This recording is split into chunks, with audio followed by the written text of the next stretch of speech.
అందరికీ శుభోదయము. యాక్ట్ ప్రేక్షకులందరికీ నమస్కారము. యోగాలయ కార్యక్రమానికి స్వాగతం సుస్వాగతము. నేను మీ డాక్టర్ జేకే స్వప్న. మనం ప్రతిరోజు రకరకాల ఆరోగ్య సమస్యల గురించి డిస్కస్ చేసుకుంటున్నాము. వాటికి యోగా థెరపీ ఏ విధంగా సహాయపడుతుందో, ఏ విధంగా మనం ప్రాక్టీసెస్ చేయాలో, ఎవరు చేయకూడదో డిస్కస్ చేస్తున్నాము. అందులో భాగంగా ఈరోజు దీర్ఘ ప్రాణాయామ లేదా యోగిక్ బ్రీతింగ్ దాని గురించి డిస్కస్ చేద్దాం. ఇది ఒక సమస్యకని కాదు, మీకు ఎటువంటి సమస్య ఉన్నా లేకపోయినా కూడా ఈ యోగిక్ బ్రీతింగ్ ప్రతి ఒక్కరూ చేయొచ్చు. ఇన్ జనరల్గా మన శ్వాసకోశ అంటే మన రిప్ కేజ్ లేదంటే రెస్పిరేటరీ సిస్టమ్ని 3 పార్ట్స్ ఉంటాయి. రెస్పిరేటరీ సిస్టంలో ఇది bottom part of the lungs, middle part of the lungs, top most part of the lungs. ఊపిరితిత్తుల సామర్థ్యాన్ని మొత్తం యూజ్ చేయాలి అని అనుకుంటే, if you want to use the entire respiratory system capacity, then you can go for yogic breathing or deep breathing. దీన్నే దీర్ఘ ప్రాణాయామ అని కూడా అంటారు. యూజువల్గా రోజంతలో మనం చేసే ప్రాణాయామ లేదా మనం చేసే బ్రీతింగ్ ఏంటి అని అంటే షాలో బ్రీతింగ్. అంటే మనకు తెలియకుండా మనం బ్రీతింగ్ చేయాలని మనం మైండ్కి ఏం చెప్పం, బ్రెయిన్కి ఏం చెప్పం. అదే ఆటోమేటిక్గా నేను ఇప్పుడు మాట్లాడుతున్నా బ్రీతింగ్ అనేది ఆటోమేటిక్గా జరుగుతూ ఉంది. ఈ బ్రీతింగ్ మనం చేసేటప్పుడు ఇక్కడ దాకే జరుగుతుంది, శ్వాస ఇక్కడ దాకే.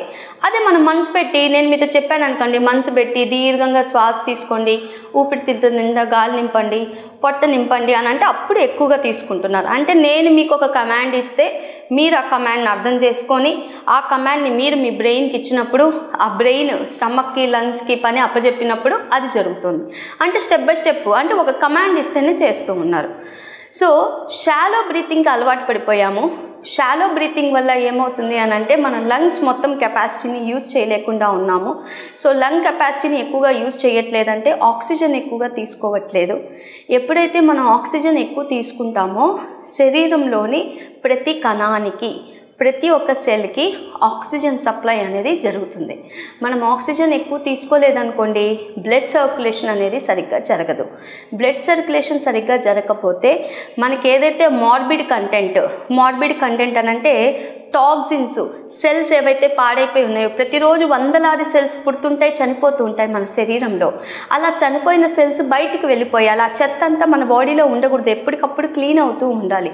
ఆ సర్క్యులేషన్ బాడీలో ఈ రోజంతా జరిగే పనులు, ఈ పనులన్నీ జరగాలంటే మనం బ్లడ్ సర్క్యులేషన్ బాగా ఉండాలి, ఆక్సిజన్ ఎక్కువగా తీసుకోవాలి. సో అందుకే మనం రెగ్యులర్గా ప్రాణాయామ చేయమని చెప్తూ ఉంటాం. సో ఈ ప్రాణాయామ చేసేటప్పుడు ఈ దీర్ఘ pranayama yogic breathing 3 levels of breathing, we are targeting the 3 sections of the lungs. So first మనం ఏం చేస్తాము అంటే abdominal breathing, which concentrates on the bottom part of the lungs. Then we will go for the second level of breathing. దీన్ని వచ్చి thoracic breathing అంటారు లేదా chest level breathing అని అంటారు. ఇది middle section of the lungs కి target చేస్తుంది.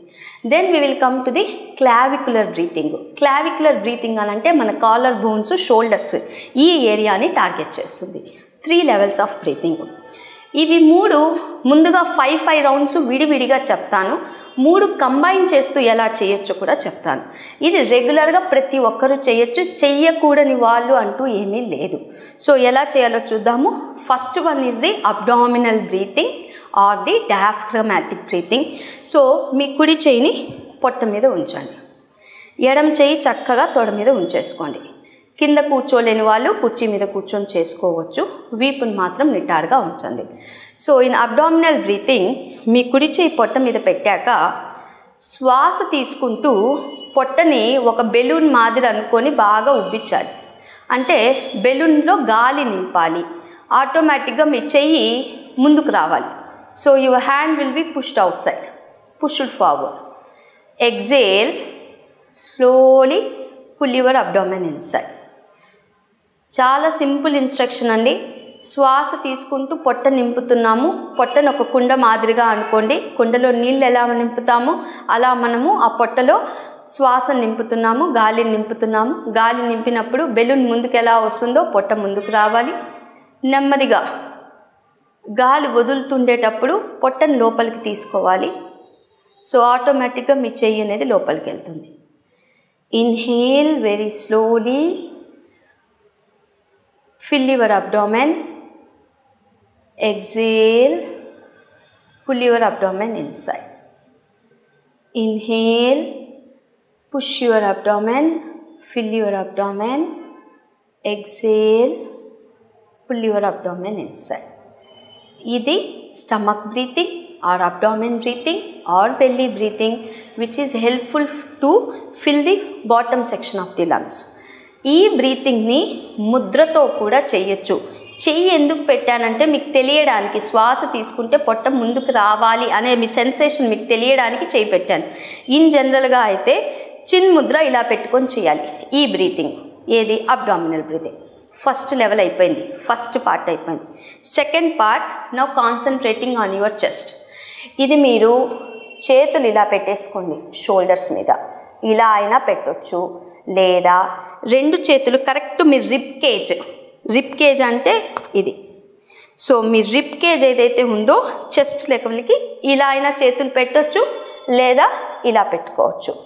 ఎప్పుడైతే ఇలా పెట్టుకుంటారో ఇప్పుడు మీరు శ్వాస తీసుకునేటప్పుడు మీ కాన్సన్ట్రేషన్ పొట్ట మీద పెట్టొద్దు, రిప్ కేజీ ఎక్స్పాండ్ అవుతుందా లేదా చూడండి. రిప్ కేజ్ పక్క టెముకలు అని అంటారు, ఆ పక్క టెముకలు కొద్దిగా చెస్ట్ ఎక్స్పాండ్ అవ్వాలి, దాని మీద ఫోకస్ చేస్తూ బ్రీతింగ్ చేయాలి. సో నెమ్మదిగా శ్వాస తీసుకోండి, ఆటోమేటిక్గా మీ చేతులు కొద్దిగా ఎక్స్పాండ్ అవ్వాలి, చెస్ట్ ఎక్స్పాండ్ అవుతుంది, మీ చేతులు బయటికి రావాలన్నమాట. Exhale, inhale, exhale,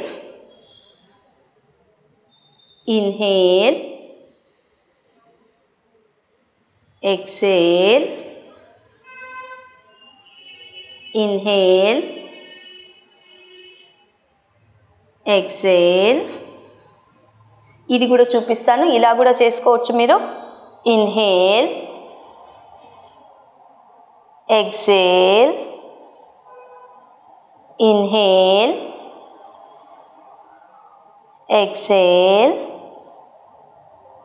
inhale, exhale. Right, ఇది సెకండ్ లెవెల్ ఆఫ్ బ్రీతింగ్. దీన్ని థొరాసిక్ బ్రీతింగ్ అని అంటారు. సో మనం చెస్ట్ మీద కాన్సన్ట్రేట్ చేస్తున్నాము, రిప్ కేజ్ మీద కాన్సన్ట్రేట్ చేస్తున్నాం. ఫస్ట్ లెవెల్ అయ్యింది, సెకండ్ లెవెల్ అయ్యింది. ఫస్ట్ లెవెల్కి చిన్ ముద్ర ఇలా పెట్టామన్నామో, సెకండ్ లెవెల్కి చిన్మయా ముద్ర పెట్టాలి. ఫింగర్స్ ఏవైతే ఓపెన్ అప్ అయి ఉన్నాయో ఆ ఫింగర్స్ని ఇలా క్లోజ్ చేసుకొని ఇక్కడికి పెట్టి మీరు చెస్ట్ లెవెల్ బ్రీతింగ్ చేయాలి. రైట్, రెండవది అయిపోయింది. మూడవది the top most section of the lungs. దీని పేరు క్లావికులర్ బ్రీతింగ్. ఇక్కడ మీ కాన్సన్ట్రేషన్ కాలర్ బోన్స్, షోల్డర్స్ మీద ఉంటాయి. ఎలా చేయొచ్చు? సో ఇందాక మీరు శ్వాస తీసుకునేటప్పుడు ఫస్ట్ ఏమో పొట్ట మీద కాన్సన్ట్రేట్ చేశారు, సెకండ్ చెస్ట్ మీద కాన్సన్ట్రేట్ చేశారు. ఇప్పుడు అప్వర్డ్ మూమెంట్ మీద మనసు పెట్టండి. ఎలా చేయాలో చూడండి. Inhale, exhale, inhale, exhale, inhale, exhale, inhale, exhale, inhale, exhale. దీనికి ముద్ర ఎలా యూజ్ చేయొచ్చు అని అంటే, మీ పిడికిలు ఇలా బిగించేసుకోవాలి.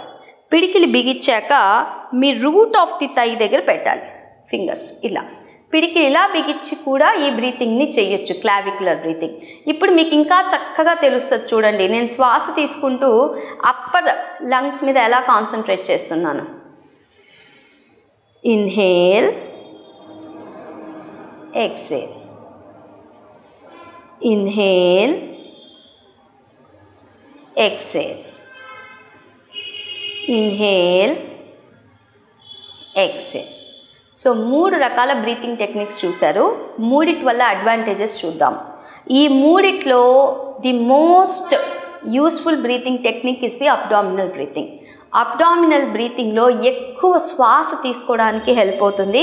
ఊపిరితిత్తులో ఎక్కువ శ్వాస మనం తీసుకొని యూజువలీ మీరు ఎంత శ్వాస తీసుకున్నా ఎగ్జేల్ చేసేటప్పుడు కొద్ది అమౌంట్ ఆఫ్ కార్బన్ డైఆక్సైడ్ ఇంకా అలానే ఉండిపోతుంది. మీరు అనాటమీ లోపలికి వెళ్తే రెసిడ్యువల్ వాల్యూమ్ అని ఉంటుంది, అది ఇంకో సబ్జెక్ట్ మనకి, టైడల్ వాల్యూమ్ రెసిడ్యువల్ వాల్యూమ్ అని ఉంటుంది. So usually this is a very good breathing technique. Lower lungs దీంట్లోనే ఎక్కువ శ్వాస తీసుకునే కెపాసిటీ ఉంటుంది, ఎక్కువ ఆక్సిజన్ తీసుకునేది abdominal breathing. Chest level breathing దేనికి అంటే మనము రిప్ కేజ్ని ఎక్కువగా యూజ్ చేయట్లేదు కదా, ఆ రిప్ కేజ్కి ఎక్కువ స్పేస్ ఇవ్వడానికి, దాని తర్వాత చెస్ట్ రిప్ కేజ్ చుట్టూ ఉండే ఆర్గన్స్కి ఎక్కువ ఆక్సిజన్ ఇవ్వడానికి మనము second level of breathing use చేసుకోవచ్చు, చెస్ట్ లెవెల్ బ్రీతింగ్. మూడవది టాప్ మోస్ట్ బ్రీతింగ్, అదే క్లావిక్యులర్ బ్రీతింగ్ అని అనుకోండి. యూజువల్గా మనం రెగ్యులర్గా చేసేది క్లావిక్యులర్ బ్రీతింగే, మనం మనసు పెట్టకుండా చేస్తే బ్రీతింగ్ ఇక్కడ దాకానే చేసుకుంటున్నాం క్లావిక్యులర్ బ్రీతింగ్. ఇది ఎప్పుడు ఉపయోగపడుతుంది అని అంటే మీకు థ్రోట్ రిలేటెడ్ ప్రాబ్లమ్స్ కానీ, బాడీ ఇలా ఎప్పుడు స్ట్రగ్గింగ్ టైప్లో ఉన్నప్పుడు ఈ బ్రీతింగ్ చేస్తే ఓపెన్ అప్ అవ్వడానికి హెల్ప్ అవుతుంది. ఇంటర్కోస్టల్ రీజన్ అని కూడా అంటారు. సో ఇది మీకు చెస్ట్ స్ట్రింకేజ్ అంటే ఇట్లా ఉండడము, లేకపోతే షోల్డర్స్ రిలేటెడ్ ప్రాబ్లమ్స్ ఏమైనా ఉన్నా, రెస్పిరేటరీ సిస్టమ్ ఇమ్యూనిటీ ప్రాబ్లమ్స్ ఏమైనా ఉన్నా క్లావిక్యులర్ బ్రీతింగ్ అనేది హెల్ప్ అవుతుంది. ఇవేంటి మేడం 3 డిఫరెంట్గా చేయాలా? మనిషిని బట్టి, వాళ్ళ కండిషన్ బట్టి మనం యోగా టీచర్ 3 రికమెండ్ చేయొచ్చు. క్లావిక్యులర్ ఒకటే రికమెండ్ చేయొచ్చు, చెస్ట్ ఒకటే రికమెండ్ చేయొచ్చు, అబ్డామినల్ ఒకటే రికమెండ్ చేయొచ్చు. లేదు నాకే ప్రాబ్లమ్స్ లేదు, నేను 3 కలిపి చేయాలన్నా కూడా చేయొచ్చు. దాన్నే yogic breathing or deep breathing అంటారు. ఈ 3టిని కంబైన్ చేస్తే ఎలా చేయాలి? ఇది చేసేటప్పుడు ముందుగా పొట్ట నింపుతాము, నింపాక చెస్ట్ ఎక్స్పాండ్ చేస్తాము, ఆ తర్వాత షోల్డర్స్ని లిఫ్ట్ చేస్తాం. రివర్స్లో ఎగ్జేల్ చేయాలి. సో రివర్స్లో ఎగ్జేల్ చేయడం అని అంటే ఫస్ట్ షోల్డర్స్ దింపుతాము, చెస్ట్ని కాంట్రాక్ట్ చేస్తాము, పొట్టని లోపల లాగుతాము. సో ఎలా శ్వాస తీసుకున్నామో దానికి రివర్స్లో శ్వాసను వదులుతాం. సో ఇప్పుడు యోగిక్ బ్రీతింగ్ చేద్దాం చూడండి. సో 2 చేతులు చక్కగా ఇలా మనం చిన్ముద్రలో తొడల మీద పెట్టేసుకున్నాము, వీపు నిటారుగా ఉంది. Try to take a deep inhale. While inhaling, fill your abdomen, expand your chest. By this time your inhalation might have been finished. Still try to inhale a little up. ఇంకొద్దిగా శ్వాస తీసుకోవడానికి ప్రయత్నం చేయండి. ఆటోమేటిక్గా షోల్డర్స్, దాని తర్వాత caller bones lift అవుతాయి. Now slowly exhale by pulling your abdomen inside, contracting your chest, sinking down your shoulders. We will do 2 more cycles. Try to take a deep inhale. Inhale, fill your abdomen. Try to expand your chest. Raise your shoulders and collarbones. Slowly start exhaling, pulling your abdomen inside, contracting your chest, sinking down your shoulders. We'll do 1 more cycle. Start taking a deep breath. Try to inhale slowly and deeply. Fill your abdomen, expand your chest, open up your rib cage, lift your sternum a little up. Inhale to the back side of your lungs. Try to open up your entire rib cage. Lift your shoulders, lift your collarbones.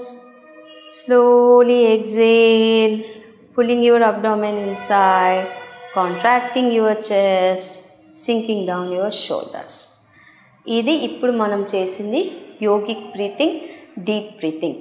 So ఏ condition ఉన్నా కూడా yogic breathing, deep breathing అన్ని రకాలుగా కూడా ఉపయోగపడుతుంది. Stress రిలీఫ్కి ఉపయోగపడుతుంది. మీకు ఎటువంటి ఆరోగ్య సమస్య ఉన్నా, అది హార్ట్ రిలేటెడ్ ప్రాబ్లం అయి ఉండొచ్చు, డయాబెటీస్ ఉండొచ్చు, ఎసిడిటీ ఉండొచ్చు, ఇంకో ప్రాబ్లం ఉండొచ్చు, ప్రతి ప్రాబ్లంకి కూడా డీప్ బ్రీతింగ్ హెల్ప్ అవుతుంది. ప్యాటర్న్ ఎప్పుడు చేయాలి, ఎలా చేయాలి, ఎప్పుడు కూడా సో 2 వెరైటీస్ ఉంటాయండి యోగా క్లాసెస్. ఒక వెరైటీలో ఏంటి అని అంటే స్టార్టింగ్ సూక్ష్మ వ్యాయామ చేయిస్తారు, ఆ తర్వాత సూర్య నమస్కారాలు చేయిస్తారు, ఆ తర్వాత standing asanas, sitting asanas, lying down asanas చేసి లాస్ట్లో శవాసన ఏం చేస్తారు. శవాసన అయిపోయిన తర్వాత ప్రాణాయామాలు చేయిస్తారు బ్రీతింగ్. ఇది ఒక టైప్ ఆఫ్ క్లాసు. ఇంకో టైప్ ఆఫ్ కొన్ని స్కూల్స్ ఏం చేస్తాయంటే స్టార్టింగే మనం ఓంకారం ప్రేయర్ అనేది మామూలే, ప్రతి ఒక్కరు ప్రేయర్తో స్టార్ట్ చేస్తారు. సో ప్రేయర్ అయిపోయాక బ్రీతింగ్ ప్రాక్టీసెస్ ఇనిషియలీ స్టార్ట్ చేసేస్తారు so that they calm down their mind. అంటే క్లాస్కి రాగానే ప్రేయర్తో ఒక మంచి భావన కలిగిన తర్వాత బ్రీతింగ్ ప్రాక్టీసెస్ ప్రాణాయామ చేయించేస్తారు. ప్రాణాయామ చేయించాక మళ్ళీ సూక్ష్మ వ్యాయామ, సూర్య నమస్కారాలు, ఆసనాలు చేయిస్తారు. మీరు ఏ టెక్నిక్ యూజ్ చేసినా, అంటే ఈ మెథడ్ యూజ్ చేసినా ఆ మెథడ్ యూజ్ చేసినా బ్రీతింగు ప్రతిరోజు 15 నిమిషాలు చేయడానికి తప్పకుండా టైంని పక్కన పెట్టుకోండి. మీరు ఎంత బిజీ లైఫ్లో ఉన్నా, ఏం చేస్తూ ఉన్నా ఒక 15 మినిట్స్ ఆఫ్ యువర్ టైం బ్రీతింగ్కి అలొకేట్ చేయండి. ఆ బ్రీతింగ్లో కంపల్సరీ ఈ యోగిక్ బ్రీతింగ్ ఉండేటట్టుగా చూసుకోండి. 3 లెవెల్స్ ఆఫ్ బ్రీతింగ్ కలిపి చేశాను కదా, సో ఆ 3 లెవెల్స్ ఆఫ్ బ్రీతింగ్ని కలిపి యోగిక్ బ్రీతింగ్ అంటారు. ఇది మీరు 7 రౌండ్స్ నుంచి 21 రౌండ్స్ చేసే స్థితికి రావాలి. ఇనిషియలీ డిఫికల్ట్గా ఉంటుంది, చేసే కొద్దీ ఆ 21 రౌండ్స్ మీరు త్వరగా ఫినిష్ చేసేసేయచ్చు. 5 మినిట్స్ టు 10 మినిట్స్లో ఫినిష్ చేయొచ్చు మీ కెపాసిటీ బట్టి. ఇది డెఫినెట్లీ మీ లంగ్ కెపాసిటీని ఇంప్రూవ్ చేస్తుంది. లంగ్ కెపాసిటీ ఇంప్రూవ్ చేయడము అని అంటే మీకు ఇమ్యూన్ సిస్టమ్ని స్ట్రాంగ్ చేస్తుంది. సో ఆటో ఇమ్యూన్ డిజార్డర్స్ ఉండే ప్రాబ్లమ్స్ ఏమైనా, స్కిన్ ప్రాబ్లమ్స్ ఉన్నా, ఆర్థరైటిస్ ఉన్నా, రుమటైడ్ ఆర్థరైటిస్, కొన్ని ఆటో ఇమ్యూన్ డిజీజెస్ వస్తూ ఉంటాయి, వాటన్నిటికీ ఇది చక్కగా హెల్ప్ చేస్తుంది. సో 15 మినిట్స్లో కంపల్సరీ యోగిక్ బ్రీతింగ్ పెట్టండి. ఇంకో 2 బ్రీతింగ్స్ మీ బాడీకి తగ్గట్టు, మేబీ ఇట్ కుడ్ బి నాడీ శుద్ధి ప్రాణాయామ, లేదు అనంటే నాడీ శుద్ధి ఒకరోజు చేస్తే ఒకరోజు అనులోమ విలోమ చేయండి, ఇంకో రోజు భ్రమరీ ప్రాణాయామ చేయండి, ఉజ్జయి ప్రాణాయామ చేయండి, or left nostril breathing or right nostril breathing. So different types of pranayamas ఉన్నాయి. ఇందులో ఏదో ఒక 2 వెరైటీలతో పాటు యోగిక్ బ్రీతింగ్ ప్రతిరోజు 15 నిమిషాల పాటు బ్రీతింగ్ చేయండి. డెఫినెట్లీ మీ బాడీలో చేంజెస్ వస్తాయి. ఇంకొకటి, ఏ పని చేసినా యోగాలో, అది బ్రీతింగ్ ప్రాక్టీస్ చేసినా ఆసనాలు చేసినా మనసుని దాని మీదే లగ్నం చేయండి. మైండ్లో మేనిఫెస్టేషన్, అంటే మీ బాడీలో, అంటే మీ ఆలోచన ఎలా ఉండాలి అంటే ఈ బ్రీతింగు నన్ను పాజిటివ్ పర్సన్గా కన్వర్ట్ చేస్తూ ఉంది, ఈ బ్రీతింగ్తో నా బాడీలో ఉండే ఎయిల్మెంట్స్ అంటే డిజీజెస్ అన్నీ తగ్గిపోతున్నాయి, అన్నీ లేవు, వెళ్ళిపోతున్నాయి, నా బాడీ హెల్తీగా ఉంది అనేది మీరు చెప్పుకుంటూ ఉండాలి. మీరు చెప్తూ ఉంటే సబ్ కాన్షియస్ మైండ్ అదే అనుకొని ఇట్ విల్ బిలీవ్ దట్ మీరు నాకేం అవ్వదు, నేను ఎన్నిసార్లు బ్రీతింగ్ చేసినా నాకేం అవ్వదు అనే ఆలోచనలో ఉన్నారనుకోండి, లేదా బ్రీతింగ్ సారేమో ఇన్స్ట్రక్షన్స్ చెప్తారు, మేడం ఇన్స్ట్రక్షన్స్ చెప్తారు, మీరు బ్రీతింగ్లో కూర్చొని ఈరోజు బ్రేక్ఫాస్ట్కి ఏం చేయాలి, ఆఫీస్కి ఎందుకు వెళ్ళాలి, ఇవన్నీ ఆలోచిస్తూ కూర్చున్నారనుకోండి, ఆ బ్రీతింగ్స్ వల్ల మీకేమీ బెనిఫిట్స్ అనేవి ఉండవు. సో డెఫినెట్లీ ఇన్స్ట్రక్షన్స్ ప్రకారము నెమ్మదిగా వింటూ చేస్తూ ఫినిష్ చేయండి. సో ఇది ఈరోజు దీర్ఘ ప్రాణాయామ యోగిక్ బ్రీతింగ్ గురించి చెప్పాము. సో ఇంకో చిన్న కాషను, యోగా టీచర్స్, యోగా ఇన్స్ట్రక్టర్స్ నేను మీకు ఒకరోజు డిస్కస్ చేస్తానని చెప్పాను. ఇన్ షార్ట్, యోగా ఇన్స్ట్రక్టర్ అంటే ఎవరు, లేదా యోగా టీచర్ అంటే ఎవరు? ఒకప్పుడు అంటే యోగా అనేది గురు శిష్య పరంపరలో నేర్చుకునే వాళ్ళు. డిఫరెంట్ స్కూల్స్ ఉన్నాయి, డిఫరెంట్ గురువులు ఉన్నారు, వాళ్ళ దగ్గర శిష్యరికం చేస్తూ యోగా నేర్చుకునేవాళ్ళు. ఇప్పుడు యోగాని ఒక ఎడ్యుకేషన్గా కన్వర్ట్ చేశారు కాబట్టి స్కూల్స్, కాలేజెస్ నుంచే యోగా ఎడ్యుకేషన్ వాళ్ళ పార్ట్ అయింది. ప్లస్ ఇందులో టీచర్ అవ్వాలి అని అనుకున్నా, ఇన్స్ట్రక్టర్ అవ్వాలన్నా డిఫరెంట్ కైండ్స్ ఆఫ్ కోర్సెస్ వచ్చేసాయి. సో ఇనీషియలీ ఎప్పుడు యోగా ఇన్స్ట్రక్టర్ మాత్రమే అవుతారు. యోగా ఇన్స్ట్రక్టర్ అంటే ఆసనం ఎలా చేయాలో ఇన్స్ట్రక్షన్స్ ఇస్తారు. Instructor, stand straight, keep your spine erect, keep your hands stretched, open up your fingers, open up your rib cage, ఇలా ఇన్స్ట్రక్షన్స్ని మాత్రమే ఇస్తారు. యోగా గురించి ఇన్ డెప్త్ నాలెడ్జ్ వాళ్ళకి ఉండకపోవచ్చు. 1,00,000 మందిలో ఒకరు బాగా ఇంటెలిజెంట్ అయి ఉండొచ్చు, వాళ్ళకి చిన్నప్పటి నుంచే ఉండి, అది ఎక్సెప్షనల్ కేస్, అది పక్కన పెడతాం. మిగతా వాళ్ళు కొత్తగా కోర్స్ చేసి వచ్చిన వాళ్ళు యోగా ఇన్స్ట్రక్టర్స్, వాళ్ళు యోగా టీచర్స్ అవ్వరు. యోగా ఇన్స్ట్రక్టర్స్ ఎందుకు? వాళ్ళకి ఇంకా ఎక్స్పీరియన్స్ రాలేదు, నేర్చుకొని వచ్చారు. టెక్స్ట్ బుక్లో ఏముందో లేదా బుక్లో ఏముందో వాళ్ళు ఎక్కడైతే నేర్చుకున్నారో ఆ స్కూల్లో ఉండే ఇన్స్ట్రక్షన్స్ మాత్రమే చెప్పగలుగుతారు. వాళ్ళు అన్ని డిజీజెస్ బాగా చేయలేరు. ఒక యోగా ఇన్స్ట్రక్టర్ అయ్యాక అది 200 అవర్స్ టీచర్ ట్రైనింగ్ అవ్వనివ్వండి, వైఐసి యోగా ఇన్స్ట్రక్టర్ కోర్స్ అవ్వనివ్వండి, బీఎస్సీ అవ్వనివ్వండి, ఎంఎస్సీ అవ్వనివ్వండి, వాళ్ళు ఆ కోర్స్ చేసి బయటకు వచ్చాక మినిమం 2 ఇయర్స్ పాటు వేరే ఒక టీచర్ దగ్గర కానీ వేరే ఒక ఇన్స్టిట్యూట్లో థెరపీ ఇచ్చే వాళ్ళ దగ్గర ఉండి ఆ ఇన్స్ట్రక్షన్స్ ఇస్తూ ఎవరెవరిని సార్ బాగు చేస్తున్నారు, లేకపోతే థెరపీ ఏ విధంగా ఇస్తున్నారు, వచ్చే క్యాండిడేట్స్ ఎలా ఉంటున్నారు, వాళ్ళకి భుజంగాసనం బదులు ఇంకేదైనా వేరియేషన్ ఇవ్వచ్చా, ఒకటే ఆసనం అందరికీ వర్కౌట్ అవ్వకపోవచ్చు, అలా 2-3 ఇయర్స్ వాళ్ళు ఒకరికి అసిస్టెంట్గా ఉండి వాళ్ళు ఎక్స్పీరియన్స్ చేసుకున్నాక then they can go for an yoga teacher, individual టీచర్గా. డైరెక్ట్గా మీరు ఒక కోర్సు చేసేసి ఒక యోగా టీచర్గా వచ్చేస్తే మీకు అక్కడ ఎక్స్పీరియన్స్ అనేది ఏమీ ఉండదు. రకరకాల కేసెస్ వస్తుంటాయి. కేసెస్ డీల్ చేయకుండానే టెక్స్ట్ బుక్లో చదువుకుంది అదే ఇక్కడికి వచ్చి నార్మల్ ప్రజల మీద ఉపయోగించారని అనుకోండి, వాళ్ళకి పాజిటివ్ బెనిఫిట్స్ రావచ్చు, రాకపోవచ్చు. సో ప్రజలు గమనించాల్సింది ఏంటి అనంటే, లేదా యోగా కమ్యూనిటీలో ఉండే టీచర్స్ ఇన్స్ట్రక్టర్గా ఉండేటప్పుడు వాళ్ళు మినిమమ్ 1 year వేరే దగ్గర వర్క్ చేయడానికి ప్రయత్నం చేయండి. కొన్ని కేసెస్ తీసుకోండి. ఆ ఎక్స్పీరియన్స్ని మీరు గెయిన్ చేయాలి. ఆ గెయిన్ చేసిన తర్వాతే మీరు ఆ పర్టికులర్ ప్రోటోకాల్ ఏదైతే ఉందో, ప్రతి ఒక్కదానికి ఒక ప్రోటోకాల్ అనేది ఉంటుంది. ఆ ప్రోటోకాల్ని మనం వేరే వాళ్ళతో చేయించడానికి ట్రై చేయాలి. కానీ 2 monthsకి 3 monthsకి ఏదో ఒక కోర్స్ చేసేసి, ఈ మధ్యకాలంలో అయితే 2 days కోర్సెస్ కూడా వచ్చేసాయి. Yoga for digestive disorders, yoga for metabolic disorders, 2 రోజుల్లో కోర్స్ ఉంటుంది, 4 గంటలు, ఒక సర్టిఫికేట్ ఇస్తారు, వీళ్ళు టీచర్ అయిపోతారు. వీళ్ళు ఎంత మాత్రం కోర్స్ని, ఆ కేస్ని అండర్స్టాండ్ చేసుకుంటారో చూసుకోండి. సో వీలైనంత వరకు certified teachers, qualified teachers, experience ఉండే టీచర్స్ దగ్గర థెరపీ రిలేటెడ్కి మీరు అప్రోచ్ అవుతుండండి. అప్పటిదాకా సెలవు తీసుకుంటున్నాను. నేను మీ డాక్టర్ జేకే స్వప్న, యోగా థెరపిస్ట్ని. Thank you.